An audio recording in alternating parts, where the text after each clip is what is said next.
What's up? It's your boy Austin Rutherford back here again where we talk business, finance, and real estate. Today, I'm gonna show you how you can get a free house using none of your own money. I know, call me crazy, it isn't possible. Everybody tells me that you can't borrow money without a down payment or without credit or without experience. It's 100% false. You can do real estate deals, none of your own money, no credit, no experience. I've done it hundreds of times before. In my first deal ever, I raised $250,000, no down payment, no credit, no history, no experience. And when I flipped that deal, I made $103,000 net profit. Talk about life-changing. And if you stick around till the end of the video, I'll tell you my one line that can raise millions of dollars for you to get into real estate as well. So make sure you hang out till the end. So the big question, everyone says like, okay, well, like what's the difference between a private money lender and a hard money lender? They're very, very different. So we'll start on the hard money lender side.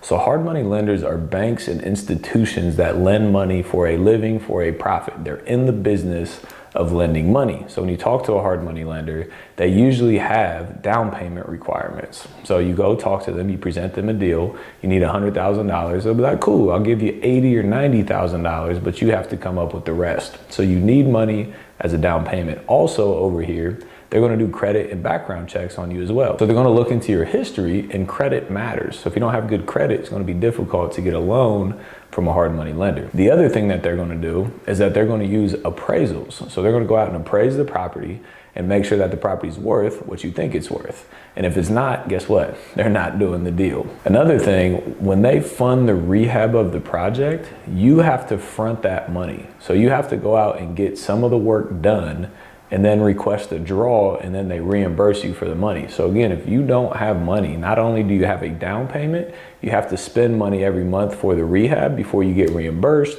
which if you don't have money, you can't do that. And then the last thing that they look for is experience. It's very difficult for a hard money lender to lend you money on your first deal with no experience whatsoever. Now, if you have a partner with experience, you'll get money all day, but with no experience, they usually do not lend to people with no experience. They have in the past, but it's not normal. So as you can see, hard money lenders are not the easiest people to work with. They have a lot of requirements. They have an underwriting process. They have terms and conditions. They are very strict on their process, and you have to fit in the box or you're not getting a loan. Now over here on the private money side, it's way different. It's almost the complete opposite. So the beauty of private money lending is that you're dealing with people. So you're dealing with literally like your friend, your cousin, your aunt, the guy you met at the bar, the club. Like you're dealing with real people. There's no underwriting guidelines. There's no terms and conditions. There's none of those things, and it's 100% negotiable. So like I said, on my first deal, I raised money from a private money lender with no experience. So you don't need experience. I raised 100% of the funding. So I raised a $74,000 purchase and $170,000 rehab. So I raised all the money from a private money lender, none of my own money. They never did a background check or a credit check on me. So you don't need great, phenomenal credit to get money from a private money lender. They usually don't even know what that even means or how to ask for it. And you don't have to make monthly payments. So with hard money lender, one thing I forgot to say is that you have to make monthly mortgage payments to the lender. Again, you need money because you need to pay them every month. On the private money lending side, you can pay them every month if you want to, but there's ways to structure the deals where the lender gets all of their interest on the back of the loan. So you don't have monthly interest payments. Again, doing deals with no money is a very, very real thing. So those are the differences between the two. Your next question may be, well, like, why in the world would somebody lend me money? Why would somebody just give me money for a deal? The reason they're giving you money is because you're gonna pay them an interest rate, a pretty high interest rate normally. So when people lend me money, I usually pay double-digit returns, 8, 10, 12, 14% interest depending on the deal. Not saying that's what you have to pay by any means, but that's normally what I pay when I borrow money from private money lenders. So the reason that they lend me money is because I'm paying them a very high interest rate to use their money. And you might be saying like, that's a lot of money, that's a very high interest rate. I agree it is high, but when you're only using the money for 3 to 6 months to do a deal, it's not the end of the world. And if you can factor that holding cost, that interest payment into the deal, and it's still profitable, why does it matter? You get the money to do the deal. That's the only thing that matters. So they lend you the money. They get a mortgage, a promissory note, some other things, which we'll go over here in just a second. So their money is collateralized on a piece of real estate. So they're getting a very high interest rate, and they have an asset that's collateralized with their investment. So that's why people will lend you money, because it's an opportunity for them to make a lot of money as well. So cool, Austin. Well, where do I find these people? So that's the thing about private money. You can't just Google private money lenders because they are private. The word private is for a reason. So what that means is these are people that you have to build relationships with. You may even have to educate them on what private money lending is to get them to lend you money on a deal. So where I find private money lenders, this is going to sound very cliche, but everywhere is where I find private money lenders. When I'm talking to anybody, I'm thinking that they could be a potential private money lender. So when I'm at a real estate meetup, I'm looking to network with wholesalers to buy deals. I'm looking to network with buyers to sell deals. And I'm looking to network with people who could potentially be private money lenders so I can buy deals. So those are the easiest people to get private money from because they already understand real estate. It's not as hard of a sell for them because they get it. Now, other places that I found money at have been at banks. Somebody walks into a bank with a very nice car that they just got out of. They probably have money. So I'm trying to talk and network with that person. You know, if I go to a country club, usually if you're paying a monthly fee at a country club, you usually have money. I'm trying to talk and network with you as well. I go to high-end steakhouses and sit at the bar because if you're at a high-end steakhouse paying a couple $100s for dinner, you probably have money. Guess what? I'm trying to talk and network to you. I go to car shows. I wish I could go to yacht clubs. If I was in Florida, I would go to yacht clubs. So I try and meet private money lenders anywhere and everywhere. It's all about relationship building and just meeting people. You could literally meet somebody walking down the street on the sidewalk at the end of the day. You just have to talk and build relationships and explain to them what the opportunity is. So like I said earlier, if you wait till the end, I'm gonna give you the one-liner when meeting somebody that can get them interested in lending you money. But before that, some of the other bigger questions that I get is how is a private money lender's money backed? So you never want to say private money is guaranteed. You don't say like, oh yeah, this investment's guaranteed, because no investment's guaranteed. And if you say that and things go south, like you might end up in prison. There's a very strong possibility you could end up in prison. So don't say guaranteed. It's just something you don't want to do. But what protects their investment is a mortgage on the property. So just like a bank. So when you buy a house from a bank, they have a mortgage on the property. If you don't pay them, they can foreclose on the property. Same thing with a private money lender. They get a mortgage on the property and they get a promissory note. So they get a promissory note from you to pay them. So you promise to pay them $100,000 plus 10% interest in 6 months. Whatever you guys agree to, that's what the promissory note says. So if you don't make that payment, they can use the promissory note in the mortgage and foreclose on the house and get back their investment. They also get what's called a lender's title insurance policy. So when you buy a house, you get a buyer's title insurance policy. So when they lend money on a house, they get a lender's title insurance policy. So if anything's wrong with the title, they're going to get paid out insurance if anything goes wrong. The last thing that they're going to get is a builder's risk insurance policy. So when you're going in and renovating properties, you're doing work to them. So you need a builder's risk insurance policy. So you need to get one as the owner and you need to add the lender on that insurance policy. So if something happens and the house burns down, the lender gets paid off before you get any money. So those 4 documents, a note, a mortgage, a lender's title insurance policy, and a builder's risk insurance policy are the documents that quote unquote protect and back their investment with you into this house. One of the other questions I get all the time is where to get the money from. So most people think that when you're borrowing money from a private money lender, they just need to have like $200,000 sitting in their bank account. That's not what you need. A lot of people don't have that type of money just sitting around in a savings account. So there's other ways to tap into money as well. If they have money sitting in a bank, a checking account or a savings account, that's easy to use that money. But other ways that they can tap into money is if they have a home that they don't owe much money on. So let's say their house is worth 200 grand and they owe $50,000. They can go and get what's called a home equity line of credit, you know, from anywhere from $100,000 to $140,000, which then they can lend to you. So they borrow the money from the bank at 3 or 4% interest, and then you borrow it from them at 10 or 12% interest. So they're making about an 8% margin on money that's not even theirs in the first place.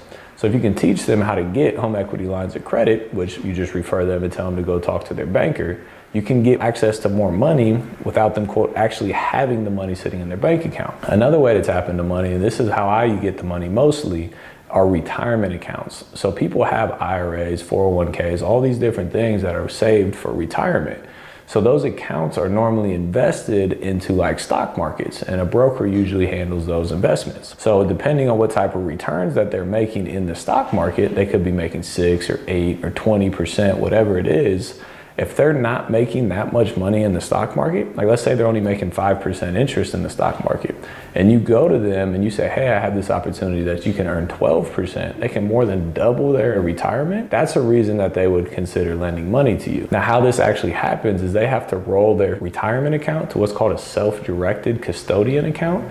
If you just Google like self-directed IRAs, there'll be a whole bunch of them that pop up. So if somebody's open to doing this, you can just refer them to a company that does self-directed retirement accounts. But the beauty of this is that they can determine whatever they want to invest in. So they can lend you money directly to invest in real estate. If it stays in their regular account with an IRA, they can't lend you money because they only require that the money stays in the stock market. So they have to roll it to a self-directed IRA, which they can then lend you money on. So those are some ways that you can teach a lender to tap into more money to potentially lend you money. But like I said, if you hung out till the end of this video, I was gonna tell you my one-liner that can teach you how to raise millions and millions of dollars, just like I have, to fund hundreds and hundreds of real estate deals. So at the beginning, like I said, you need to put yourself around people with money, the steakhouses, the car shows, the country clubs, those places. So how do you actually get them interested in lending you money? You need to create a conversation. So you need to say like, hey, that's a great golf bag. Hey, I love your car. Hey man, that's a beautiful steak. Hey man, did you see the Buckeye game last week? Whatever it is, you need to create a conversation, and conversations tend to always lead to, well, what do you do? So when you ask them, hey man, what beautiful car, man, what do you do? Well, I'm a doctor, I've been a doctor for 20 years. Oh, cool, what's your profession? I'm a brain doctor.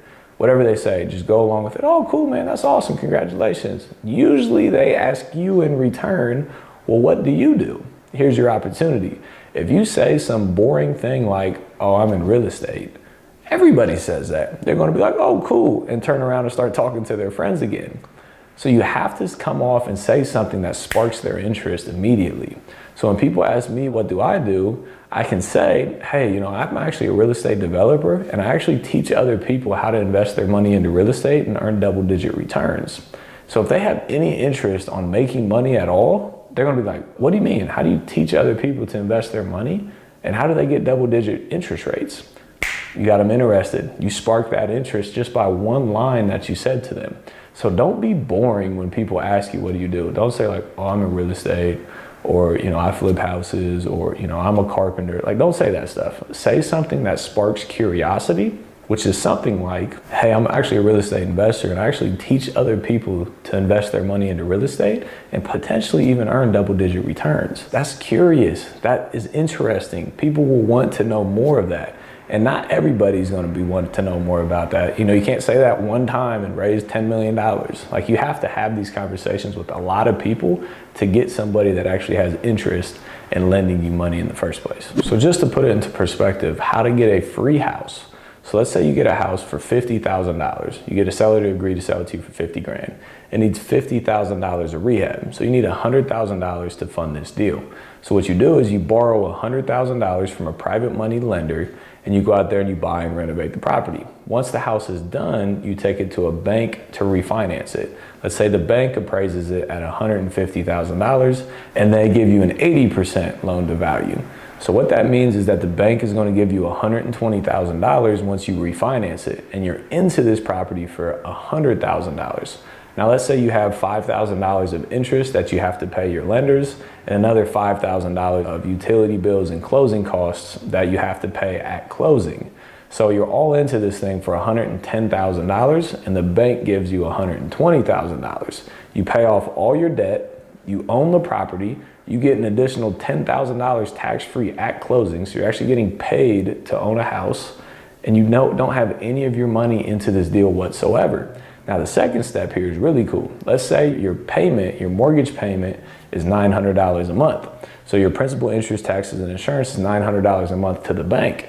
You go out and you rent it to a tenant for $1,200 a month. So the tenant pays you $1,200 a month. You pay the bank $900 a month. So you got a free house. You made 10 grand on the refi and you're making $300 a month in cash flow. It doesn't get much better than that. That's the power of using other people's money to fund your deals and raising money from private money lenders. And like I said, this is possible. Everybody always asks, do you need experience? Do you need a down payment? Do you need any of these things? Like I said at the beginning, no, you don't need those things. At 21 years old, I raised almost $250,000 from a private money lender to fund my first deal with no experience. So it is possible, 100% it is possible. You just need to go out there and talk and build those relationships. I just gave you literally everything you need to know to go out there and build a multi-million-dollar real estate portfolio. If you could just smash that like button for me, YouTube loves this algorithm. If you could smash that like button, that'd be greatly, greatly appreciated. Drop a comment below on something that you learned. YouTube loves that as well. That'd be great as well. And make sure you hit that subscribe button and notification bell so you get all of our content going forward. As always, appreciate you being here, and we'll see you on the next one. Peace.